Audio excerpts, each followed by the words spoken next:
ఫిబ్రవరి 26 పునీత మెచిల్డా గారి పండుగ. పునీత మెచిల్డా క్రీస్తు శకం 1240లో తురింగియాలో జన్మించి చిన్న వయసులోనే కాన్వెంట్లో చేరి భక్తి వినమ్రతతో ఎదిగి నొవిషియేట్లో పెద్దగా మరియు చర్చి గాయక బృంద నాయకుగా నియమితులయ్యారు. శారీరక అనారోగ్యం ఉన్నప్పటికీ పునీత మెచిల్డా ఏకాగ్రతతో దైవస్థుతులు ఆపలేదు. ఆ కృపతో అద్భుత స్వరకల్పనలతో గానం చేసేవారు. దీనిని గమనించిన జెట్రూత్ తదితర మఠకన్యలు కలిసి ప్రత్యేక కృపానుగ్రహం పుస్తకం రూపొందించి ఆమె సంగీత బాణీలను కీనోటులతో సంరక్షించారు. ఇలా దేవుడిచ్చిన వరాన్ని లోకానికి తెలియజేసి తమ గురుభక్తిని వ్యక్తం చేశారు.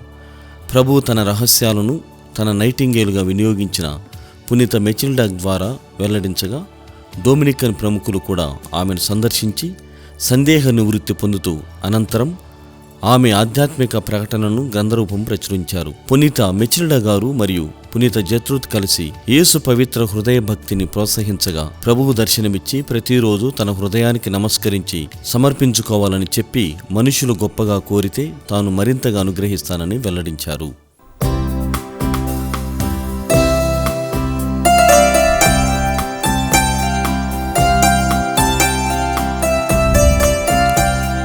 పునీత మెటిల్డమ్మ గారా